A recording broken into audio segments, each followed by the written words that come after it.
अस्सलाम वालेकुम, राम राम। कैसे हैं? उम्मीद है खैरियत से होंगे। Today we are discussing the most important topic that is about polysaccharides. तो आज का जो लेक्चर है वो बहुत ही इंपॉर्टेंट होने वाला है, वो अबाउट द पॉलीसैकेराइड्स है। तो आइए स्टार्ट करते हैं, पॉलीसैकेराइड के स्ट्रक्चर को डिस्कस करते हैं, पॉलीसैकेराइड्स के अंदर क्लासिफिकेशन को डिस्कस करेंगे। तो आइए स्टार्ट करते हैं। हम के पॉली, वर्ड पॉली का मतलब क्या होता है? मेनी। वर्ड पॉली का मतलब क्या है? मेनी। एंड वर्ड सैकेराइड का मतलब क्या है? शुगर। जिसके अंदर मेनी शुगर मॉलिक्यूल्स हो, जिसके अंदर सबसे ज्यादा शुगर मॉलिक्यूल्स होते हो, जैसे कि हमने डिस्कस किया मोनोसैकेराइड्स के अंदर, जिसके अंदर शुगर के मॉलिक्यूल जस्ट 1 था। जैसे कि हमने डिस्कस किया ओलिगोसैकेराइड्स, जिसके अंदर शुगर के मॉलिक्यूल्स 2 से लेकर 10 तक थे। तो ये किसके अंदर आया था? ओलिगोसैकेराइड्स के अंदर आया था। Now we are discussing about the polysaccharide, जिसके अंदर जो के शुगर के मॉलिक्यूल्स होंगे वो 10 से ज्यादा आएंगे, 10 से कम नहीं आएंगे। वो 10 से ज्यादा हो सकते हैं, वो 11 भी हो सकते हैं, 12 भी हो सकते हैं, 100 भी हो सकते हैं, 1000 भी हो सकते हैं और बिलियन में भी हो सकते हैं। ये शुगर के मॉलिक्यूल्स किसके अंदर? पॉलीसैकेराइड्स के अंदर। ये इस तरीके से हमारे पास एक एमडीकेट के अंदर क्वेश्चन आया था कि इसके अंदर which of the following is polysaccharide. वो पॉलीसैकेराइड कौन सा? उसमें पहले ऑप्शन में था 2, बी ऑप्शन में था हमारे पास 8, सी ऑप्शन में था 10 एंड डी ऑप्शन में था 11। तो इसका राइट ऑप्शन क्या था हमारे पास? D option is the right answer. क्यों? क्योंकि पॉलीसैकेराइड्स के अंदर 10 से ज्यादा क्या आते हैं? शुगर के मॉलिक्यूल्स आते हैं। फर्दर स्टार्ट करते हैं कि पॉलीसैकेराइड को क्या करते हैं? It can be hydrolysed. इसको क्या किया जाता है? हाइड्रोलाइज किया जा सकता है। क्यों? क्योंकि ये ज्यादा शुगर के मॉलिक्यूल्स पर मुश्तमिल होता है। ये क्या है? टेस्टलेस पॉलीसैकेराइड है। इसका कोई भी टेस्ट नहीं है। मील अगर हम मील को खाएं तो मील जैसे हम खाते हैं, खाने के बाद में जैसे मुंह के अंदर डालते हैं, डालने के बाद में उसका हमें टेस्ट कोई भी नजर नहीं आता। क्यों? क्योंकि वो टेस्टलेस है, वो पॉलीसैकेराइड से। तो पॉलीसैकेराइड क्या है? टेस्टलेस होते हैं, उसका कोई भी टेस्ट नहीं होता। ये क्या होते हैं? Insoluble in water. Insoluble in water. Water के अंदर क्या होते हैं? इनसॉल्युबल होते हैं, वाटर के अंदर डिसॉल्व नहीं होते हैं। लेकिन एक केसेस से ये क्या हो सकते हैं? Sprüngli soluble in water. Sprüngli soluble in water, ये भी स्प्रिंग सॉल्युबल इन वाटर हो सकते हैं। लेकिन हम इसकी स्ट्रक्चर को देखिए तो इसकी स्ट्रक्चर बहुत कॉम्प्लेक्स बन जाती है। जब इसकी स्ट्रक्चर कॉम्प्लेक्स बन जाती है, बनती रहेगी, तो ये वो वाटर के अंदर डिसॉल्व नहीं हो सकता।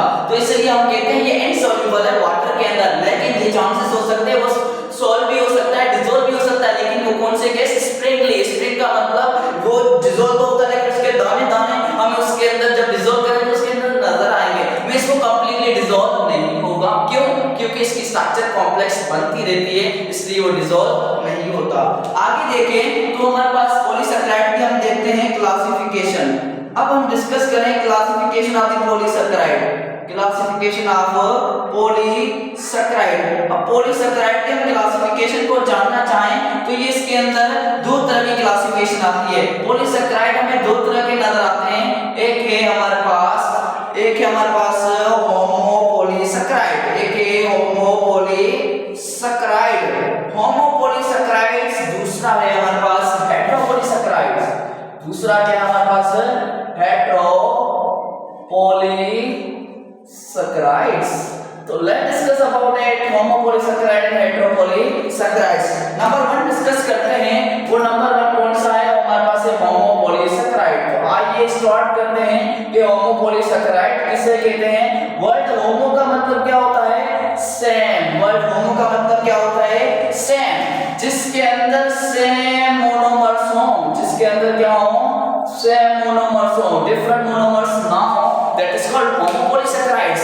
मींस इसके अंदर वो जैसे कि हमने कहते हैं ना, जैसे पॉलीसैकेराइड्स होता है वो ग्लूकोज से मॉलिक्यूल से मिलकर बनता है। लेकिन पॉलीसैकेराइड की बात करते हैं तो उसके अंदर 2 कैटेगरी हैं, एक होमो है, दूसरा हेटेरो है। होमोपॉलीसैकेराइड्स की बात करते हैं तो उसके अंदर जो मोनोमर्स हैं वो क्या हो सकते हैं? सब सारे एक जैसे होंगे, डिफरेंट नहीं होने चाहिए। तो ग्लूकोज हो तो पूरी की पूरी स्ट्रक्चर ग्लूकोज से मिलकर बने।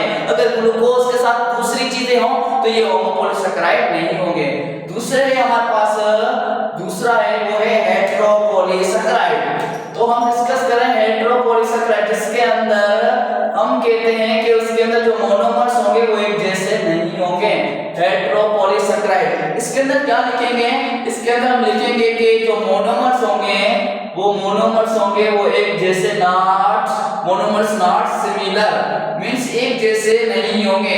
उसके अंदर मोनोमर्स क्या हो सकते हैं, चेंज हो सकते हैं। जैसे कि काइटिन की बात करते हैं तो उसके अंदर ग्लूकोज भी होता है, एंड एसिटाइल भी होता है, लेकिन ज्यादातर ये होमोपॉलीसैकेराइड के अंदर आता है, लेकिन हम लिखते हैं कि ये हेटेरोपॉलीसैकेराइड्स है।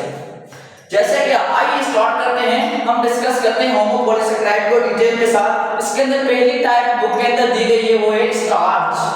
इसकी पहली टाइप दी गई है उसके अंदर स्टार्च।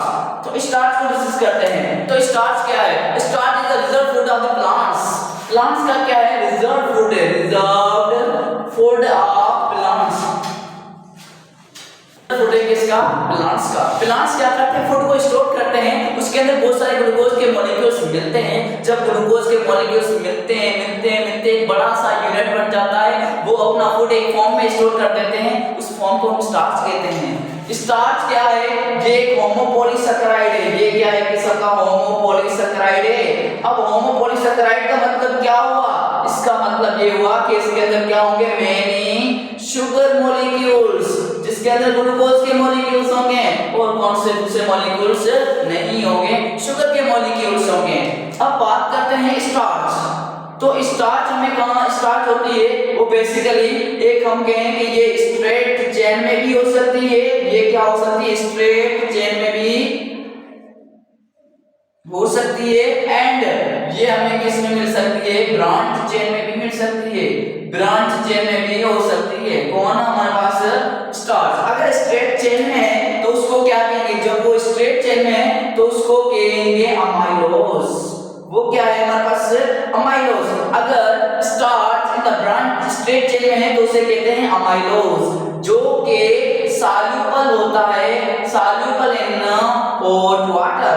ये हॉट वाटर के अंदर क्या होता है, सॉल्युबल होता है, लेकिन ब्रांच चेन के अंदर आता है वो है अमाइलोपेक्टिन। कौन सा है, अमाइलोपेक्टिन। ये हमारे पास किसके अंदर आता है, ब्रांच चेन के अंदर आता है। ये इनसॉल्युबल होता है, ये क्या होता है, insoluble in hot and cold water, hot and cold water. Hot और कोल्ड वाटर के अंदर क्या होता है, इनसॉल्युबल होता है, वो डिसॉल्व नहीं होता। किसके अंदर, अमाइलोपेक्टिन के अंदर। Amylopectin hot and cold water के अंदर इनसॉल्युबल होता है। क्यों, क्योंकि ये ब्रांच चेन के अंदर जाता है, इसकी स्ट्रक्चर कॉम्प्लेक्स बन जाती है। जब स्ट्रक्चर कॉम्प्लेक्स होती है तो ये इनसॉल्युबल बन जाता है the hot and cold water. लेकिन स्ट्रेट चेन में इसकी स्ट्रक्चर हम स्ट्रेट दे देंगे, वो कॉम्प्लेक्स नहीं होगी। जब उसकी स्ट्रक्चर कॉम्प्लेक्स नहीं होगी तो उसको हॉट वाटर से इसको डिसॉल्व कर सकते हैं। हॉट वाटर के अंदर ये क्या हो सकता है, सॉल्युबल हो सकता है। कौन, स्टार्च। फर्दर देखें स्टार्च के बारे में, तो ये क्या करता है, it gives blue colour with iodine. ये आयोडीन के साथ कौन सा कलर देता है, it gives blue colour with iodine. Iodine के साथ कौन सा कलर देता है, ब्लू कलर देता है। मींस हम क्या करना चाहें, हम करना चाहें आयोडीन टेस्ट। क्या करना चाहें, आयोडीन टेस्ट। अब आयोडीन की जब टेस्ट करेंगे तो उसका हमें कलर कौन सा आए, ब्लू कलर आएगा। जब उसका हमारे पास ब्लू कलर आए, that means we can understand this is starch. वो क्या होगा, स्टार्च है हमारे पास, वो क्या है, स्टार्च है। अब वो ब्लू कलर नहीं आता, मींस दूसरे कलर्स नजर आते हैं। जब ब्लू कलर से अलावा रेड कलर आता है तो वो ग्लाइकोजेन होता है, जो कोई भी कलर नहीं देता वो सेल्यूलोज होता है। लेकिन इसकी बात करते हैं स्टार्च, तो स्टार्च में ब्लू कलर देता है आयोडीन टेस्ट के साथ। इसलिए जब हम टेस्ट कर रहे होते तो ब्लू कलर आता है तो हम समझते हैं कि ये हमारे पास कौन से स्ट्रक्चर के अंदर आता है, वो स्टार्च होता है, जो हमें कौन से कलर देता है, ब्लू कलर देता है। It was